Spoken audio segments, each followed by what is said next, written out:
Assalamualaikum warahmatullahi wabarakatuh. Saya Khairuni Fijri Maulia Harahap. Sini saya akan menjelaskan tentang materi persediaan. Yang pertama, pencatatan persediaan. Pencatatan barang persediaan sangat penting dilakukan oleh suatu perusahaan untuk mencatat harga pokok suatu barang, baik itu barang yang akan dijual maupun barang yang digunakan untuk kegiatan operasional. Ada dua jenis sistem pencatatan persediaan barang yang dapat diterapkan, yaitu yang pertama, perpetual, metode pencatatan persediaan barang secara berkelanjutan atau juga disebut pencatatan sistem buku. Pada metode perpetual, nilai persediaan dan HPP setiap barang yang masuk dan keluar dicatat sesuai dengan waktu terjadinya transaksi. Untuk menjamin keakuratan jumlah persediaan, maka pada periode tertentu akan dilakukan perhitungan secara fisik. Setiap barang akan mempunyai identitas yang dicatat secara manual pada kartu persediaan atau dicatat dengan sistem komputer yang terintegrasi. Dengan penerapan metode pencatatan perpetual, kita bisa mengetahui jumlah persediaan dan harga pokok penjualan setiap saat. Berikut ini cara menghitung harga pokok penjualan. Yang kedua, periodik, metode pencatatan persediaan barang fisik secara pada waktu tertentu atau biasa disebut sistem perhitungan fisik. Pada sistem pencatatan periodik, persediaan tidak dicatat ketika ada pembelian ataupun penjualan. Nilai persediaan dan harga pokok penjualan akan dicatat pada akhir periode berdasarkan perhitungan stok opname atau penerapan metode pencatatan periodik ini, perhitungan HPP akan menjadi lebih ringkas dan sederhana. Kedua sistem pencatatan di atas memiliki keuntungan dan kekurangan masing-masing. Penerapannya dapat disesuaikan dengan jenis usaha yang diterapkan. Berikut ini contoh transaksi menggunakan metode perpetual. Dibeli suatu persediaan senilai 200 juta, maka jurnalnya adalah persediaan barang 200 juta pada kas 200 juta. Berikut ini contoh transaksi menggunakan metode fisik.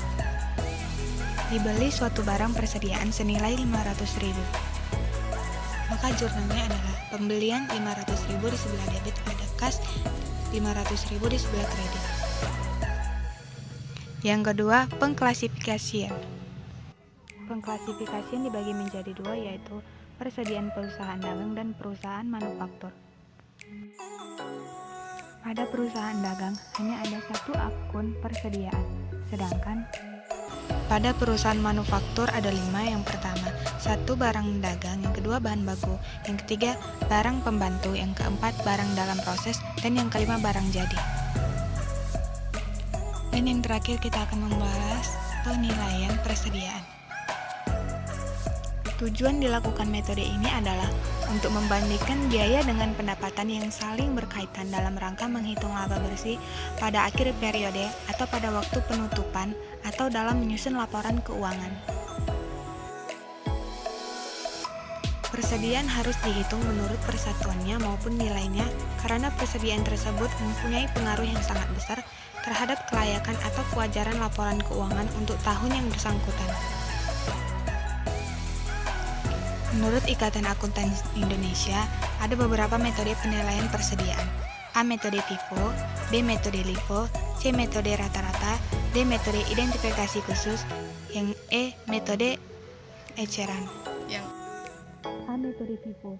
Metode FIFO berdasarkan anggapan bahwa harga pokok persatuan dari barang yang masuk pertama dibebankan kepada barang yang keluar pertama.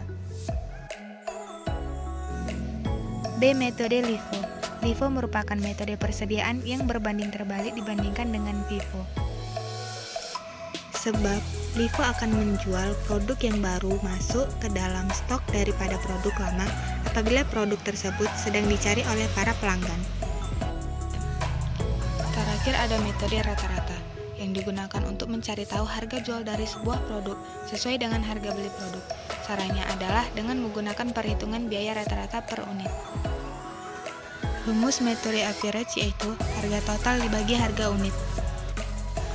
Sekian video penjelasan dari saya mengenai persediaan.